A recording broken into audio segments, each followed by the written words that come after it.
and LBC's political correspondent, Aggie Chambray. So welcome back to both of you.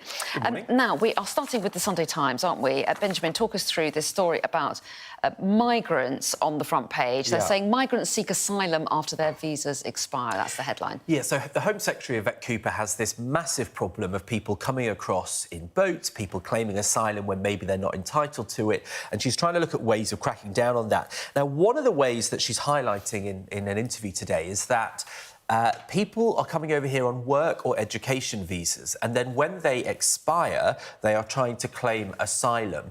And she's raising that there are basically serious questions about whether those people are entitled to asylum claims. And, of course, once they claim for asylum, they can end up in hotels, they can be at the cost of the taxpayer. The processing of that can go on for a considerable length of time. And so they're trying to get new ways to look at whether the financial security, for example, of these people that have been able to come here for a work visa, you know, do they have the money and the means that they can look after themselves so it shouldn't be a cost, so that maybe they're not entitled to asylum claims. And I think, you know, it will raise concerns that it does, at least on the face of it, sound like the sort of loophole in the system where somebody can prolong their time here without legitimacy by just adding on asylum claim on after they've come here to study at a university. And, of course, it follows last week's Sunday Times front page story that people are claiming places in universities, getting the grant or loan that you get as part of that placement, and then not actually going and studying, and that they're doing that repeatedly. So there are lots of questions about that type of the system, that part of the system being abused. Well, yes, and the Home Secretary is being interviewed by Trevor Phillips on his show later this morning, and there are a couple of things that she's talking about. She's also talking about tightening up on migrants in the gig economy as well, because at the moment, I think employers have to check the immigration status of their employees, but the gig economy proves to have been a little bit of a loophole, and she's talking about toughening that up as well. Exactly, basically saying to employers, if somebody is working for you kind of in any capacity, you need to make sure that they have the legal status to be able to work here, making sure every employees are doing those checks, even if it's somebody who is working for you part-time, even if it's somebody as part of the gig economy. But I think this is really interesting because there's been a lot of focus in recent political years of people coming over on boats, and small boats, and lots of political concern about that. We heard a huge amount from the Conservatives about the Rwanda scheme and the deterrent they felt that that was. But I think this Labour government feels there's lots of different ways you are or might be able to tighten this up. And I think these are various different routes. They think they might be able to potentially get the numbers down. But I think they have taken out the Rwanda scheme, so I think the kind of proof will be in the pudding on whether or not they are able to get numbers down and whether or not this actually works. Yeah, and the Tories are still saying that was a mistake, exactly. aren't they? That's their criticism still.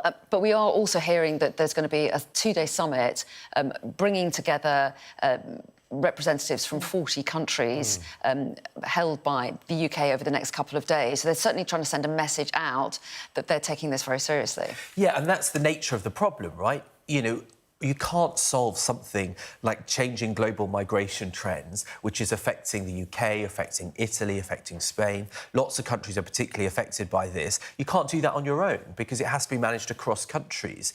And there is a reality here that I don't think politicians are really willing to acknowledge, that the ability and the means, as well as the abuse for people to illegally cross into other countries, has never been more possible. And so, you know, for all the rhetoric, it's a problem that's not going to go anywhere. And the people that are abusing some of these people by basically putting them in slave labour to raise the money for the costs, you know, they seem to have a monopoly that works across all these different countries. So it can only be dealt with globally. Yeah, exactly. And trying to tackle these gangs, so measures like increasing the costs of the boat engines and the boats so that it prices out the people smugglers from the market, that kind of initiative that can help having international cooperation on.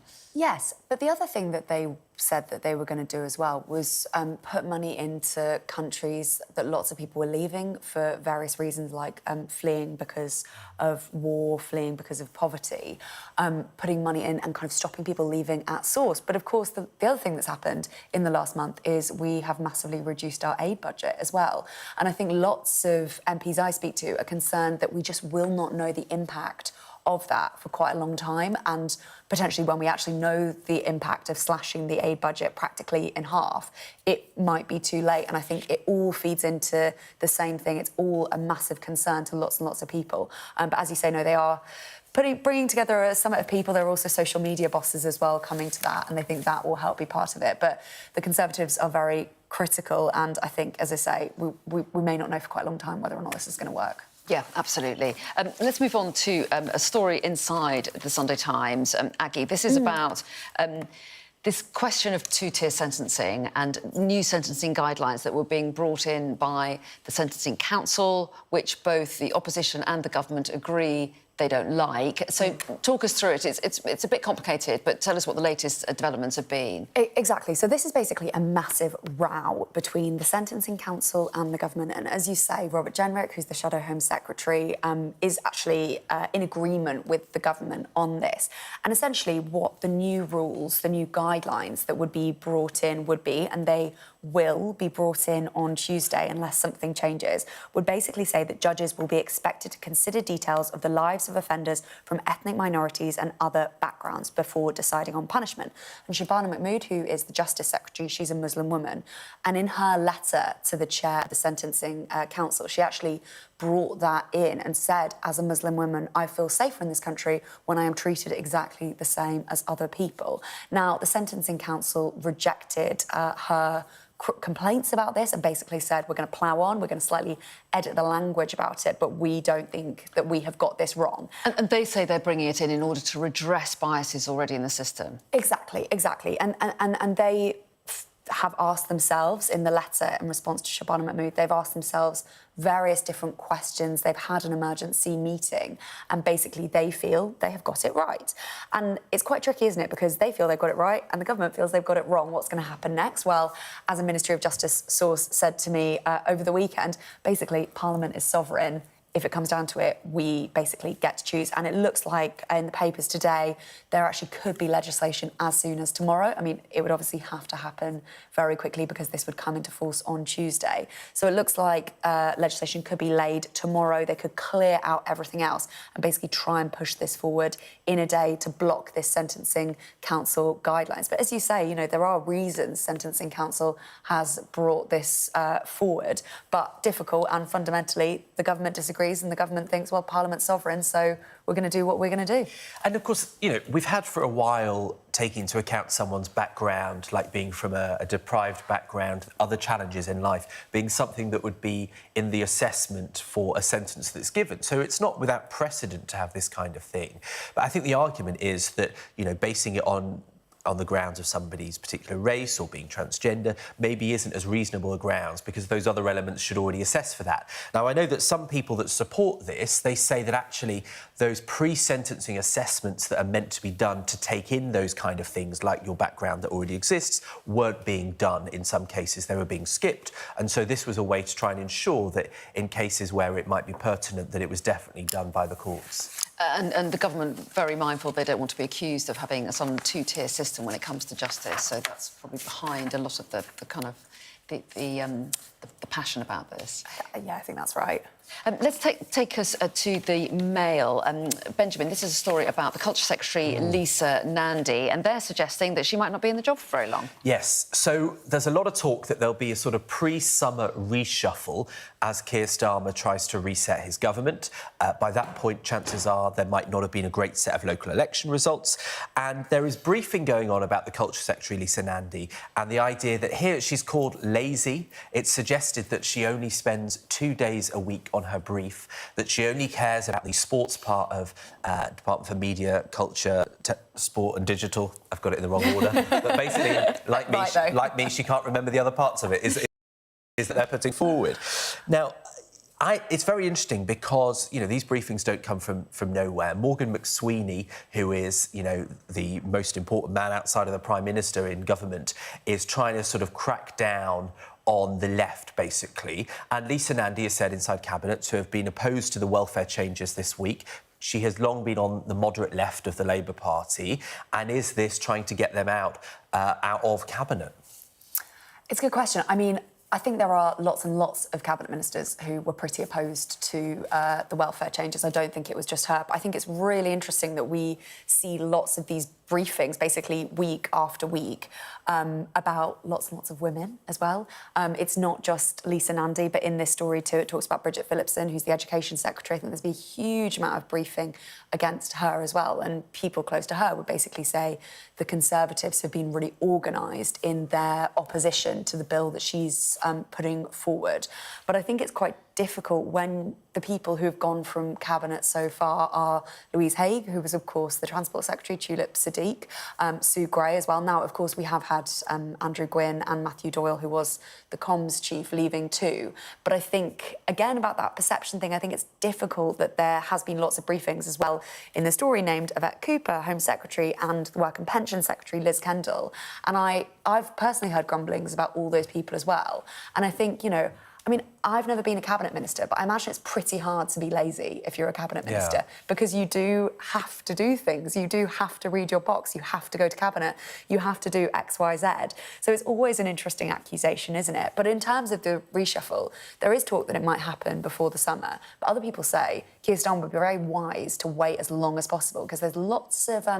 it's been described to me as confident young men who think that they will get a ministerial role. I think that's fair. Who think they'll get a ministerial role and actually are being quite loyal at the moment because they think that they will get a ministerial role in the reshuffle. And actually, if they don't, that might cause some disloyalty. So actually, people urging Keir Starmer to wait as long as possible for that. And also, Angela Rayner, you know, she's done a few interviews this week, but she's been very quiet. She's sort of slightly been sidelined, at least publicly. And so I think there are questions that, like the ones you raise about the prominence of women and how central they are. We have heard quite a lot from Rachel Reeves, though. That's very true. There is that. Although... And some people will say the reasons those other ministers left were very different to some of the accusations against, you know, the people being named now. Let's move on to the Telegraph now, Aggie, because there's a story in here about that we're already talking about the possibility of higher taxes. We talked in the last hour about how Rachel Reeves' headroom that she's managed to carve out in this spring statement looks like it could have been wiped out by Trump's tariffs, and so already talks about tax rises. And what's the Telegraph's take on this? Basically, this is a story from the Telegraph that basically the Welsh government are looking at AI to work out how to value homes. And the worry from the Telegraph is basically that this could mean that there might be a wealth tax introduced. And they also say that ministers have admitted this computer model created to review council tax bands in Wales could work in England too. So I think quite far away from this actually coming in, but there have been lots of concerns about a wealth tax. I mean, we were just talking about Angela Rayner. She actually said this week that she felt we were in the sweet spot on tax and not necessarily at the stage where there was going to be a wealth tax. And I think there's lots of worry that if a wealth tax was introduced, it actually could lead to lots of millionaires, billionaires leaving the country and might not actually raise the amount of money they'd hoped. But just really interesting story that actually they think AI could be used to value homes via this computer programme in Wales, and that could lead to a wealth tax. And it comes 24 hours after the head of the Mittal family, the steel billionaires, that he said that he might leave the UK because of non-dom tax changes, which could relieve the Chancellor of hundreds of millions of pounds of tax revenue which he pays. And so, you know, there is this sort of nightmare of taxes on working people are a historic high. Businesses, ordinary businesses, they've now gone up. And you've got billionaires that don't seem to be paying what everyone else is expected to pay. And yet we really need those massive businesses and those hugely rich people. And I think for a Labour government in particular, this is a real problem. Yeah, and the thing is that those richer people tend to be a little bit more mobile because they tend to have a choice of houses that they could move to should they choose to leave the country. We're out of time, but it's been really nice having your company this morning, despite the clock change. You've done very well. And happy Mother's Day. Oh, thank you very much indeed.